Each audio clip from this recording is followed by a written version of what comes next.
मैं जी आइए। Good afternoon sir. Good afternoon, please take your seat. Thank you sir.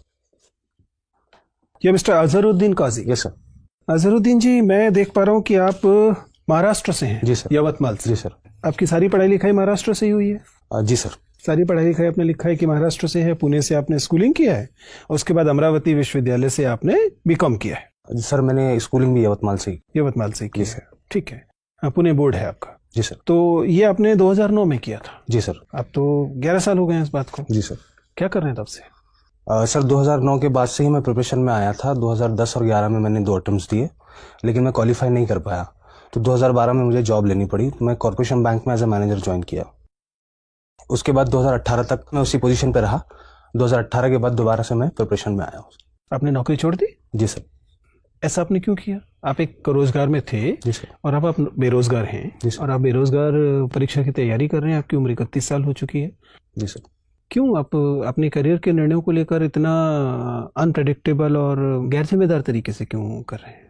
Sir actually मैं शुरू से क्लियर था कि सिविल सर्विसेज की ही तैयारी करनी है, लेकिन कुछ फाइनेंशियल रीजंस की वजह से मुझे जॉब में जाना पड़ा था। तो सर जब वो परिस्थितियाँ दुरुस्त हो गई, ठीक हो गई, तो फिर मैंने दोबारा निर्णय किया कि मुझे अटेम्प्ट करना चाहिए। और जॉब में रहते हुए मैंने 2017 का अटेम्प्ट दिया, लेकिन फिर से मैं क्लियर नहीं कर पाया क्योंकि सर बैंकिंग में मुझे छुट्टी नहीं मिल रही थी बैंक में। इस वजह से सर मैंने सोचा कि फुल फ्लेश तैयारी की जाए। देखिए, आप बता चुके हैं कि इसका मतलब आप कई अटेम्प्ट्स दे चुके हैं और उनमें आप लगातार असफल रहे हैं। जी सर। हम लोगों की जाहिर है कि आपको लेकर शुभकामनाएं ही होंगी, लेकिन मान लीजिए आपका चयन नहीं होता है, जिसकी संभावना ऐसा तो नहीं है कि कम है, क्योंकि इस तरह की परीक्षा ये है। उस स्थिति में आपके पास क्या विकल्प हैं? क्या करेंगे आप? सर उस बारे में तो मैंने सोचा नहीं है, लेकिन मैंने सोचा है कि अगर नहीं होता है तो मैं स्टेट गवर्नमेंट की जो एग्ज़ाम है हमारी, 38 साल वहाँ पे उम्र है, तो मैं स्टेट सिविल सर्विसेज ट्राई करूँगा। संभव है कि आप वहाँ सफल हो जाएं, लेकिन कोई भी सामान्यतः ये बताएगा कि ये एक स्मार्ट करियर मूव नहीं है, एक वेल थॉट करियर मूव नहीं है। इसमें अनिश्चितता बहुत अधिक है। क्या इतने अनिश्चित और अव्याख्यायित निर्णय लेने वाले व्यक्ति को एडमिनिस्ट्रेटर बनाया जाना चाहिए?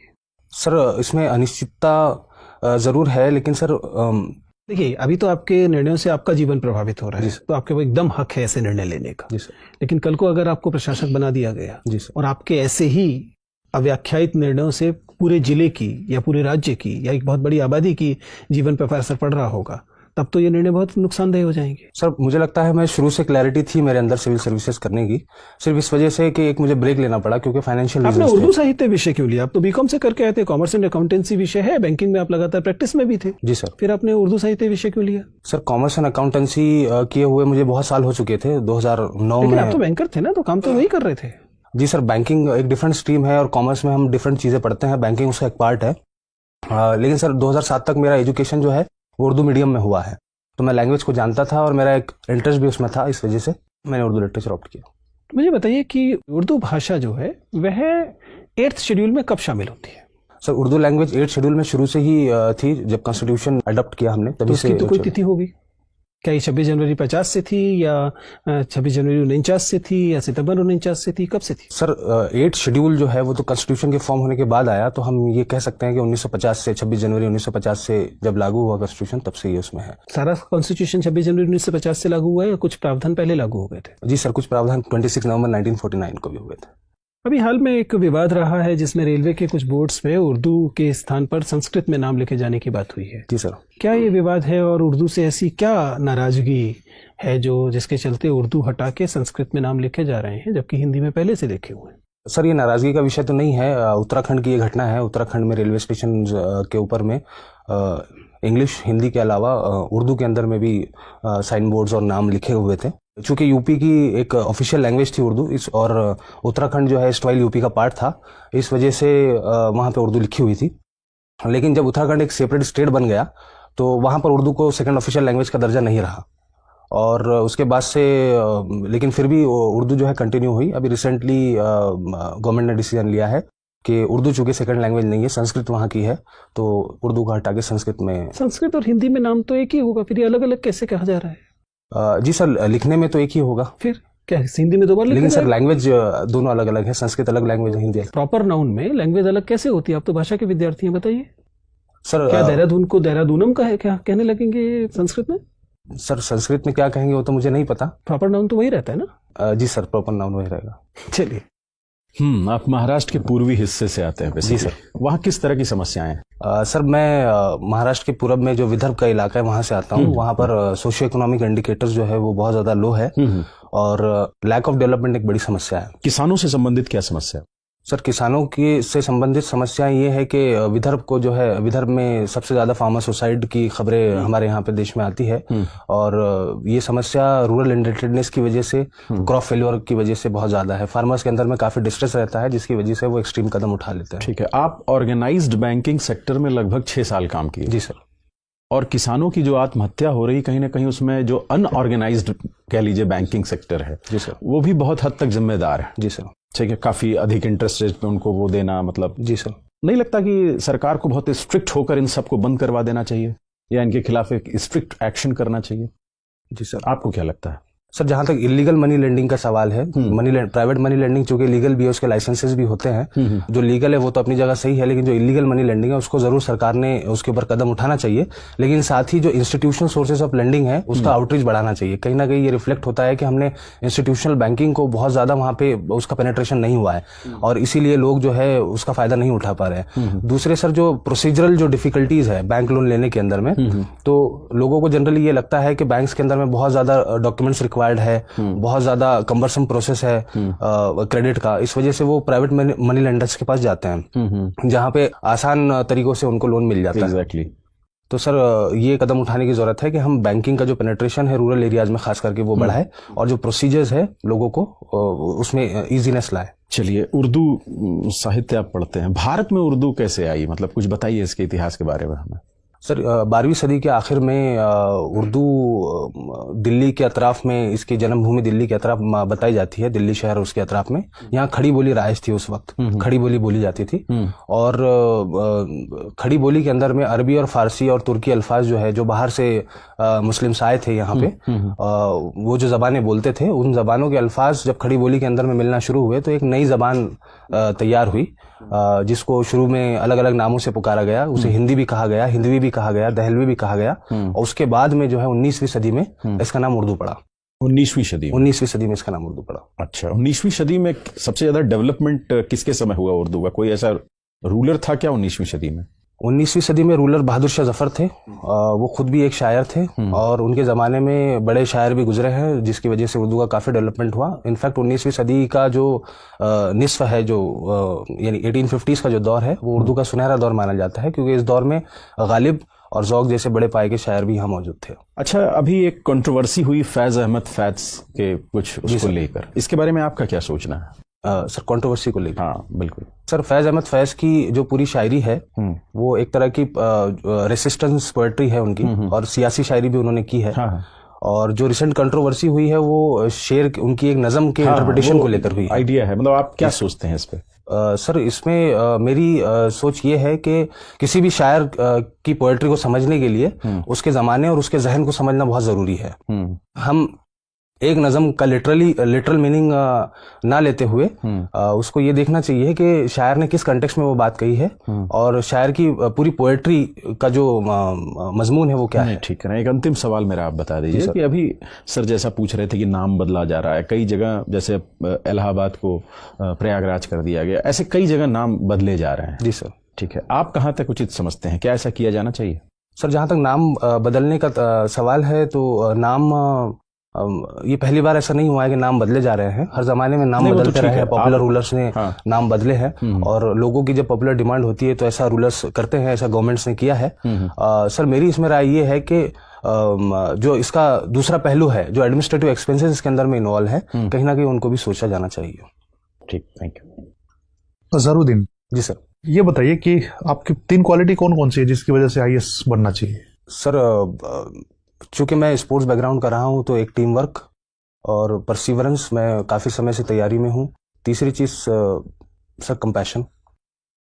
बहुत समय से आप तैयारी में लगे हुए हैं। जी सर। तो इसको आप गुड मानते हैं या दोष मानते हैं? सर ये गुड और बैड के टर्म्स में तो मैं कैटेगराइज नहीं कर पाऊंगा। मैं क्यों नहीं कर पाएंगे? क्योंकि आपका मामला है, किसी और का मामला होता तो कैटेगराइज कर पाते आसानी से। नहीं सर, किसी भी चीज को कैटेगराइज करने से पहले उसके पीछे की वजह जानना बहुत जरूरी है। तो मेरा ये मानना है कि अगर किसी चीज में मुझे टाइम लग रहा है और उसके बावजूद मैं अगर उस चीज को परसू कर रहा हूं तो ये मेरे लिए गुड है। ओके, ठीक है। आप विदर्भ से आते हैं, जो कि एक ड्राउट प्रोन एरिया है महाराष्ट्र का, जी है ना, सूखा प्रवण क्षेत्र है। ड्राई फार्मिंग क्या होती है? ड्राईलैंड फार्मिंग से आपको क्या समझ आता है? सर, ड्राईलैंड फार्मिंग जो हमारे जो रेनफेड एरियाज है, जहाँ पर इरिगेशन की फैसिलिटीज़ नहीं है, उन एरियाज में जो फार्मिंग होती है उन्हें हम ड्राईलैंड फार्मिंग कहते हैं। जहाँ पे रेनफॉल बहुत कम होती है, कुछ 100 सेंटीमीटर के नीचे, अगर टेक्निकल डेफिनेशन पे जाए, और वहाँ पे इस तरह की क्रॉप्स उगाई जाती है जो जिसमें ज़्यादा पानी की खपत ना हो। जैसे कि सर, जो हमारे पल्सेस है, बाजरा है, रागी है, इस तरह की जो क्रॉप्स है। लेकिन आप ही के पास एक डिस्ट्रिक्ट है नागपुर, उसके संतरे बड़े प्रसिद्ध हैं जी। ऐसी कौन सी कंडीशन, यावतमाल से नागपुर की कौन सी कंडीशन ऐसी है जो डिफरेंट है, जिसकी वजह से नागपुर में संतरों का न केवल उत्पादन होता है बल्कि भारत के सबसे बेस्ट क्वालिटी के संतरे होते हैं? जी सर, एक्चुअली विदर्भा की ये जो डिस्ट्रिक्ट है, यवतमाल, मेरा डिस्ट्रिक्ट और नागपुर डिस्ट्रिक्ट, यहाँ पे पानी की समस्या बहुत ज़्यादा नहीं है। यहाँ पे रेनफॉल जो है वो 100 सेंटीमीटर से ज़्यादा होती है। मसला यहाँ पे स्टोरेज का है। यहाँ पे इरीगेशन फैसिलिटी और स्टोरेज फैसिलिटीज अवेलेबल नहीं है। और नागपुर क्योंकि थोड़ा प्लेन रीजन में आता है, तो वहाँ पे पानी की बहुत ज़्यादा कमी नहीं होती, इस वजह से वहाँ पे हॉर्टिकल्चरल क्रॉप्स बहुत ज़्यादा होती है। ठीक है। यावतमाल प्लेन एरिया क्यों नहीं है? सर, यवतमाल जो है वो हिली एरिया रहा है और ब्रिटिश टाइम से इसे एक हिल स्टेशन में कैटेगराइज किया गया। कौन सा हिल है वहाँ पे? सर, सतमाला हिल का पार्ट है। सतमाला हिल्स की जो चेन आ रही है वो नॉर्थन महाराष्ट्र में, वो उसी का पार्ट है यवतमाल। सतमाला के अलावा और कौन कौन से डेक्कन प्लेटों पे हिल चेन है? सर, अजंता है। इनको उत्तर से दक्षिण की ओर आप क्रमानुसार सजा सकते हैं क्या? डेक्कन में सर? हाँ, डेक्कन में हरिश्चंद्र, बालाघाट, अजंता और सतमाला को। जी सर। सर, जो क्रोनोलॉजी आपने बोली है शायद वही है। हरिश्चंद्र किधर है? सबसे उत्तर में है? जी सर, एमपी में। अच्छा। उसके बाद में बालाघाट जो टच होता है महाराष्ट्र से नागपुर रीजन को। उसके बाद में अजंता तो सर वेस्ट में है, जो औरंगाबाद वगैरह का। आप श्योर हैं, गेस कर रहे हैं ये सारी चीजें? सर, मैं गेस कर रहा हूँ। गेस कर रहे हैं? श्योर है सर। संतरे की खेती के लिए भौगोलिक दशाओं का उल्लेख कर दीजिए बस। सर, मुझे सवाल समझ नहीं आया आपका। संतरे की खेती के लिए, संतरा हॉर्टिकल्चर का पार्ट है जी, तो संतरा के लिए कौन कौन से ज्योग्राफिकल कंडीशन होने चाहिए? सर, संतरे की खेती के लिए बेसिकली ट्रॉपिकल रीजन होना चाहिए, ट्रॉपिकल क्लाइमेट होना चाहिए। वो तो ठीक है। कंडीशन, टेम्परेचर कितना होना चाहिए, वर्षा कितनी होनी चाहिए, मिट्टी कैसी होनी चाहिए? सर, टेम्परेचर जो है 20 से 30 डिग्री सेल्सियस के दरमियान होना चाहिए, और रेनफॉल जो है वो 100 to 150 सेंटीमीटर वहाँ पे होनी चाहिए। ठीक है। और मिट्टी तो सर, क्योंकि डेक्कन में ज़्यादातर काली मिट्टी पाई जाती है, रिगर्ड सॉइल पाई जाती है, तो मैं तो क्या कारण है कि संतरा केवल नागपुर में उगाया जाता है, देश के किसी अन्य क्षेत्र में इतनी व्यापक खेती नहीं होती इसकी? सर, यही एक कारण हो सकता है कि जो क्लाइमेटिक कंडीशंस है वो संतरे के लिए वहाँ पे बहुत ज़्यादा सूटेबल है। ये तो कंडीशन जो वर्षा और टेम्परेचर बता रहे हैं देश के बहुत सारे भागों में पाई जाती है। हमारे देश की विशेषता यही है। 100 सेंटीमीटर वर्षा, 18 से 20 डिग्री टेम्परेचर। जी सर। देश का बहुत बड़ा हिस्सा था इस क्लाइमेटिक कंडीशन में। सॉरी सर, रिकॉल नहीं कर पा रहा हूँ। अच्छा, ठीक है। विदर्भ से हैं आप, विदर्भ का क्या मतलब है? मैम, विदर्भ का जो नाम है वो एक पुरानी रियासत पे मबनी है। मतलब विदर्भ जो है उसका उल्लेख महाभारत और रामायण में भी रहा है। ये एक सल्तनत हुआ करती थी विदर्भ, वहीं से इसका नाम आया। क्या मध्य प्रदेश के कुछ जिले विदर्भ में आते हैं? जी मैम, विदर्भ। जब हम विदर्भ कहते हैं, क्या आप महाराष्ट्र का ही हिस्सा लेंगे या महाराष्ट्र के ही जिले देखेंगे, या विदर्भ में मध्य प्रदेश के भी कुछ जिले हैं? मैम, एक महाविदर्भ एक टर्मिनोलॉजी है जिसके अंदर में महाराष्ट्र का प्रेजेंट विदर्भ और एमपी के कुछ जिले आते हैं जो लगे हुए हैं विदर्भ से, महाराष्ट्र के विदर्भ से वो, लेकिन उसे हम महाविदर्भ कहते हैं। और विदर्भ की जो टर्मिनोलॉजी है वो सिर्फ और सिर्फ हम महाराष्ट्र के कंटेक्स्ट में इस्तेमाल करते हैं। आपने कहा कि महाराष्ट्र में और स्पेशली आपके एरिया में पानी की इतनी समस्या नहीं है जी। फिर भी क्या मूल कारण समझते हैं कि विदर्भ में ही सबसे ज्यादा किसानों ने आत्महत्या की? मैम, वही इरिगेशन फैसिलिटीज़ वहाँ पर नहीं है, जो इंफ्रास्ट्रक्चर होना चाहिए खेती के लिए वो सारी चीज़ें नहीं है। दूसरा एक रीज़न ये है कि वहाँ पर कैश क्रॉप्स उगाई जाती है। फार्मर्स जो है वो बेसिकली कॉटन उगाते हैं, और जब कॉटन और रूरल इंडस्ट्रीज बहुत ज़्यादा है, और कॉटन जब फेल हो जाती है और वो लोग जब रिपे नहीं कर पाते मनी लेंडर्स को, तो एक तरह का डिस्ट्रेस फार्मर्स के अंदर में डेवलप हो जाता है, जिसकी वजह से वो आत्महत्या कर लेते हैं। बीटी क्रॉप सुना है आपने? जी। What are BT crops? क्या है BT crops? Biotechnologically developed seed है कॉटन का। तो BT stand for biotechnology? No ma'am, BT stands for bacillus thuringiensis। It's a, ये जेनेटिकली मॉडिफाइड एक प्लांट है, बीटी कॉटन। आपने कहा बैसिलस एक प्लांट है या कोई और जीव है? बैसिलस तो मैम एक बैक्टीरिया है, बैक्टीरिया है और इसको प्लांट में यूज किया जाता है। जेनेटिकली तो आप मॉडिफाई किया कुछ जाता बीटी क्रॉप्स के नाम बताइए। है। मैम बेटी ब्रिंजल है और बेटी मस्टर्ड, अभी हाल ही में बेटी मस्टर्ड का भी नाम मुझे सुना। लगता था कि आप सबसे पहले बीटी कॉटन कहेंगे। मैम बेटी कॉटन तो आप कह चुकी थी। अच्छा, आप भी कह सकते थे उसको। ये बताइए कि बीटी क्रॉप क्यों फेल है, क्यों उसका इतनी नहीं, अभी बैन है इंडिया में, बंद कर दिया गया है? नहीं मैम, बेटी कॉटन को बैन नहीं किया गया है। एक एसटीबीटी वैरायटी है जिसको, जो अनअप्रूव्ड वैरायटी है, जेनेटिक इंजीनियरिंग अप्रूवल कमेटी जो है उसने उसको अप्रूव नहीं किया है। तो क्या विदर्भ में बीटी कॉटन उगाई जा रही है? जी मैम। फिर भी फार्मर्स सुसाइड कर रहे हैं जी इसके मैम। बावजूद। जी मैम। तो आपको लगता है बीटी कॉटन सेफ है? मैम बेटी कॉटन तो सेफ है, उसकी यील्ड भी अच्छी खासी है, लेकिन उसमें कुछ इश्यूज अभी जो हमारे सामने आ रहे हैं कि पहले जैसे कहा जाता था कि BT cotton paste resistant crop है, लेकिन हाल ही के अंदर में जैसे पिंक बॉलवर्म अटैक वगैरह भी उसके ऊपर में हुआ है, तो उसकी जो इफिकेसी है बीटी कॉटन की, उसके ऊपर में सवालिया निशान एक तरह का है। जब किसान एक बीटी कॉटन क्रॉप या कोई और भी क्रॉप ग्रो करता है, तो आपको लगता है कि किसान से इसको ज्यादा फायदा है या वो कंपनियां जो इनके सीड्स बेच रही हैं उनको फायदा है? मैम इस तरह की सीड यूज करने से फायदा तो दोनों को है। कंपनी को फायदा भी है और किसान को भी फायदा है। कंपनी को फायदा इसलिए है क्योंकि जहां तक जेनेटिकली मॉडिफाइड क्रॉप्स का सवाल है, तो इसके ऊपर में एक मोनोपोली है। जो मॉन्सेंटो कंपनी है अमेरिका की, सिर्फ वही इस तरह के सीड्स जो है मार्केट में फिलहाल बेच रही है, और फार्मर को ये फायदा है कि उसकी जो यील्ड्स है और जो पेस्ट से जो बचाव है उसका, तो उसमें उसका प्रोडक्शन बढ़ जाएगा। आपको नहीं लगता जब हम वाइल्ड सीड संचय करके रखते हैं तो उनमें भी कई बार म्यूटेशन होता है, वो भी रेजिस्टेंट वैरायटी शो कर सकते हैं अगेंस्ट पेस्ट, कि हमें फिर मॉन्सेंटो की जरूरत ही ना पड़े? तो आप किसके फेवर में हैं? किसान वाइल्ड सीड को संचय करके रखे या मॉन्सेंटो जैसे जेनेटिकली मॉडिफाइड क्रॉप को यूज करे? मॉन्सेंटो ने इतना सीड प्रोवाइड करा है, मॉडिफाइड क्रॉप्स हैं, फिर भी किसान संतुष्ट नहीं है। जी मैम। तो आप एक किसान को क्या सलाह देना चाहेंगे? मैम चूंकि जेनेटिकली मॉडिफाइड जो क्रॉप है उसकी यील्ड ज़्यादा अच्छी है और फार्मर्स की इनकम उससे काफ़ी इंक्रीज हुई है, इस वजह से मैं सलाह यही देना चाहूँगा कि बीटी कॉटन को इस्तेमाल किया जाए, लेकिन उसके अंदर जो ड्रॉबैक्स है, जो हाल ही के अंदर में जो पेस्ट रेसिस्टेंस उसके अंदर में जो पेस्ट का जो अटैक्स उसके ऊपर में हो रहा है और रेसिस्टेंस खत्म हो रहा है, तो उसके अंदर में सुधार लाने की ज़रूरत है। और साथ ही ये जो बीटी का जो मार्केट है जो जेनेटिकली तो मतलब उस सुधार के लिए किसान इंतजार करे? नहीं मैम, किसान तो उस चीज़ के लिए इंतजार नहीं कर सकता, लेकिन शॉर्ट टर्म के अंदर में अगर उसको अपने रेवेन्यूज इंक्रीज करना है तो उसके पास इसके अलावा कोई ऑप्शन भी नजर नहीं आता, क्योंकि इसमें उसकी इनपुट कॉस्ट काफ़ी कम हो जाती है। हजरुद्दीन, आपने अपनी हॉबीज इंटरेस्ट में लिखा है वॉचिंग वेब सीरीज, कौन सी है आपकी फेवरेट? मैम रिसेंटली मैंने एक rise of the empires Ottomans series देखी है, वो मेरी फेवरेट है। ठीक है। ये वेब सीरीज जो है एक जिन एप्स पे आती हैं उनको एक पर्टिकुलर टर्मिनोलॉजी के साथ बुलाया जाता है। जी मैम। क्या है वो? Over the top services over platform. The top services क्या है ये? इनको ओवर द टॉप सर्विसेज क्यों बोला जाता है? मैम जो ट्रेडिशनल जो ज़रिए है जैसे टीवी और सैटेलाइट, ये जो ज़रिए है कम्युनिकेशन, मीडिया कम्युनिकेशन के, या तो इससे हटकर ये एक सर्विस प्रोवाइड करते हैं उसको बाईपास करके, इस वजह से इनको ओवर द टॉप सर्विसेज कहते हैं। जो इंटरनेट सर्विस प्रोवाइडर्स है वो ये सर्विस देते हैं। अच्छा। एंड अगर हम इनकी वेब सीरीज़ के एडवांटेजेस और डिसएडवांटेजेस देखें तो क्या आप मेजर करेंगे किस साइड बैलेंस टिल्टेड है, एडवांटेजेस या डिसएडवांटेजेस?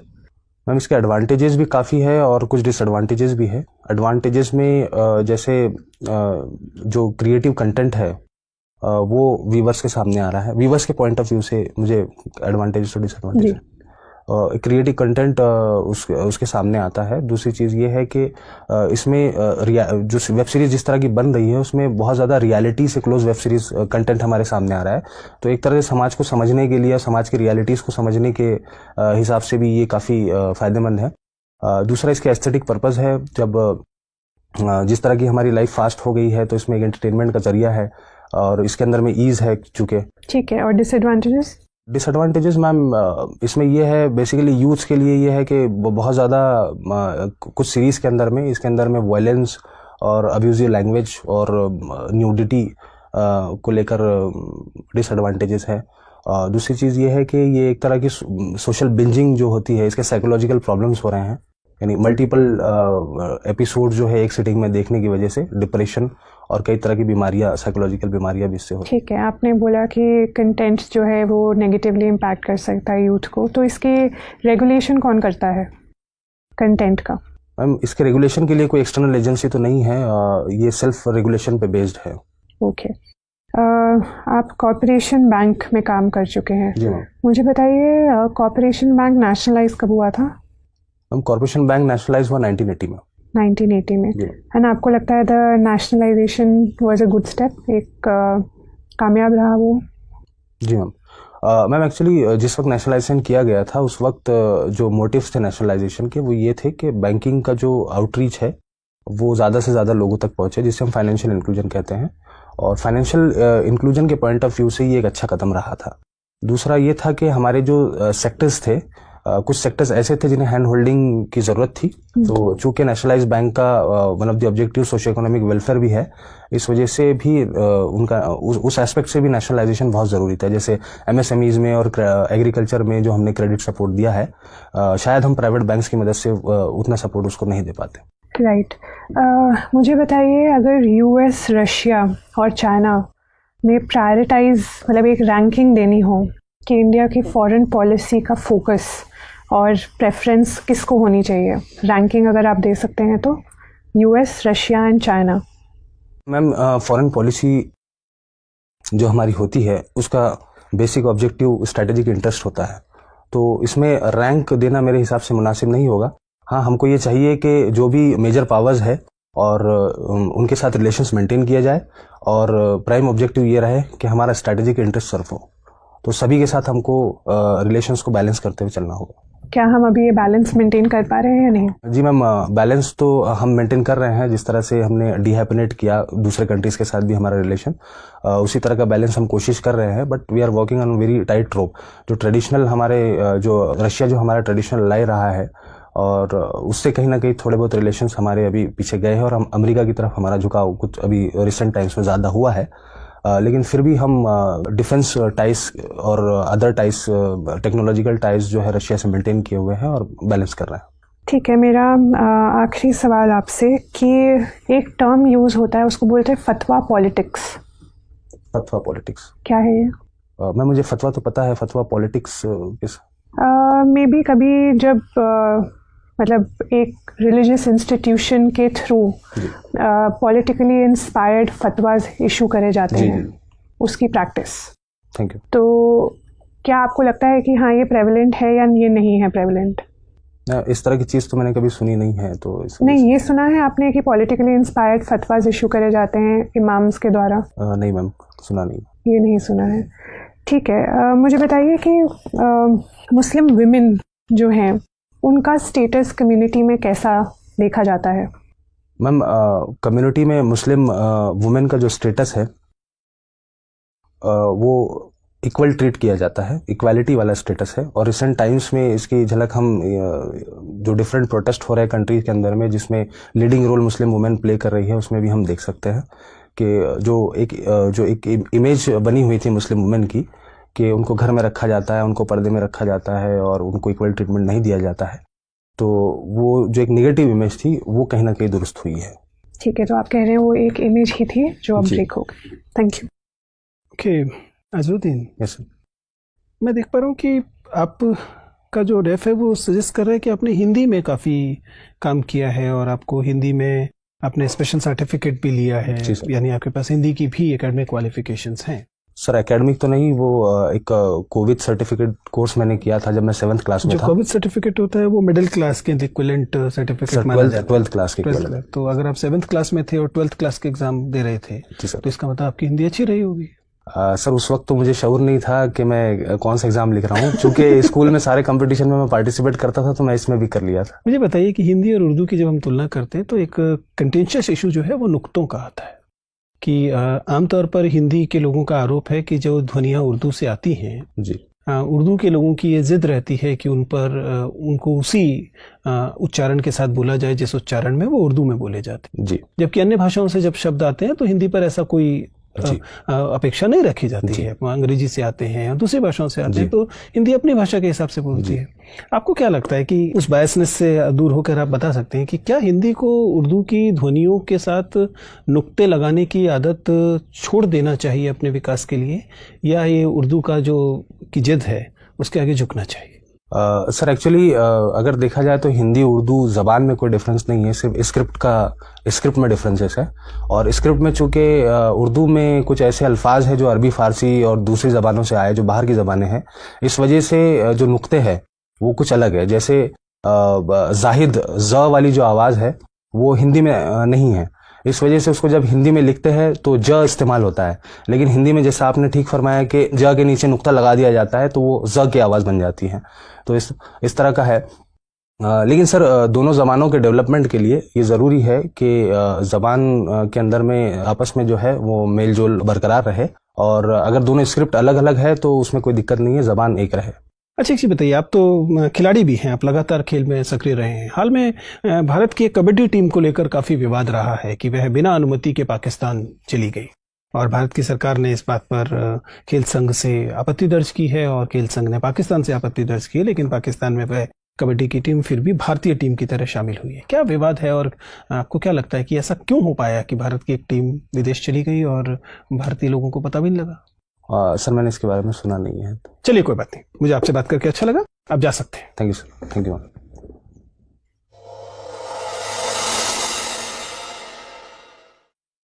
बैठिए अजहर थैंक यू जी।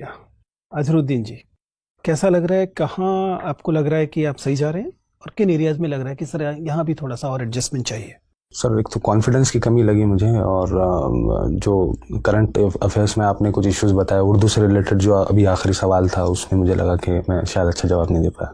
अजहरुद्दीन, आपके विषय में हम लोगों ने जो इंटरव्यू के बाद आपके आपस में चर्चा की है, कुछ चीज़ें इंटरेस्टिंग निकल कर आ रही है। देखिए, आपका इंटरव्यू साधारण इंटरव्यू नहीं होगा जी। आपको इंटरव्यू के बारे में थोड़ा सा एक पूर्व राय बना लेनी चाहिए कि आपका इंटरव्यू साधारण औसत इंटरव्यू जैसा नहीं जाएगा। इसके कई कारण हैं, ठीक है ना। एक कारण तो आपकी उम्र बनती है, दूसरा कारण आपका समुदाय बनता है। बहुत कम मुस्लिम कैंडिडेट्स के इंटरव्यू होते हैं और लगभग सबसे हम लोग ये बात पहले कहते हैं कि आप इस बात के लिए तैयार होके जाइए कि आपके इंटरव्यू साधारण इंटरव्यू से कुछ भिन्न तरीके से लिए जाते हैं। इसके फायदे भी है, नुकसान भी है। फायदा तो ये है कि आपको मालूम है, एक सेंस में पेपर आउट हो गया है, आपको मालूम है कि उस दिशा में जाएगा। नुकसान जाहिर है कि यह है कि आपके मूल्यांकन के तरीके भी कई बार वही नहीं होते जो बाकी कैंडिडेट्स के मूल्यांकन के हो रहे होते हैं, ठीक है ना। तो इन एक्सपेक्टेशंस के साथ जाइएगा। खुशी की बात यह है कि हम लोगों की समझ में आप एक शानदार कैंडिडेट हैं। आपका जो इंटरव्यू देने का तरीका है उसमें जो संतुलन है और जो एक तरह का स्थिरता है, जी सर, वो मेरे अनुभव में बहुत कम विद्यार्थियों में होती है, बहुत कम कैंडिडेट्स में होती है। Thank you sir. उसकी वजह ये हो सकती है कि एक तो रिलेटिवली आपकी उम्र ज़्यादा है, तो आपके अंदर एक स्थिरता समझ के स्तर पर भी आ गई होगी। दूसरा, तैयारी के स्तर पर भी शायद बाकी लोगों से बेहतर स्थिति होने की वजह से स्थिरता है। और बोर्ड मेंबर्स को जल्दी ही आप इम्प्रेस करेंगे, क्योंकि बोर्ड मेंबर्स सामान्य कैंडिडेट्स में वो चीज़ नहीं देखते हैं। आत्मविश्वास आपको लग रहा है कम है, लेकिन ऐसा कोई बहुत इंटरव्यू में रिफ्लेक्ट नहीं हो रहा है। जी सर। आपके बैठने के तरीके में नहीं हो रहा है, आपका बैठना सही है, आपका voice level by and large ठीक है, आपकी हिंदी अंग्रेजी दोनों में अच्छी पकड़ है, बल्कि आप हिंदी के अच्छे कैंडिडेट की तरह हैं। मुझे नहीं पता कि वहाँ आपको उर्दू कहने से कोई फर्क पड़ेगा कि नहीं, आप हिंदी में भी इंटरव्यू दे सकते हैं और दे ही रहे होंगे। In fact there is no point getting a interpreter from Urdu to Hindi, कोई लॉजिक नहीं है उस बात का, ठीक है ना। हैंड मूवमेंट आपका रेस्ट्रिक्टेड है, आई कॉन्टैक्ट आपका अच्छा है, फ्लो आपका अच्छा है, आपकी अंदर एक तरह का जो पॉजिटिव आपके इंटरव्यू की सबसे मजेदार बात है वो एक परफॉर्मेंस कंसिस्टेंसी है। नॉर्मली हम लोग कैंडिडेट्स को की परफॉर्मेंस को डिप करते हुए देखते हैं, रेयर कैंडिडेट में इससे ऊपर जाते हुए भी देखते हैं। मैं आपके साथ ये दावा तो नहीं कर सकता कि वो ऊपर जा रही है, लेकिन आप कंसिस्टेंट हैं अपने through the interview, which is a positive thing and you must maintain that, ठीक है ना। उसे आपको बना के रखना है। एनालिसिस भी आपका अच्छा है, ऊर्जा भी आपके अंदर बाय एंड लार्ज ठीक है। अब चैलेंजेस कहाँ हैं? चैलेंजेस कम्युनिकेशन में नहीं है, चैलेंजेस दो फ्रंट पर है।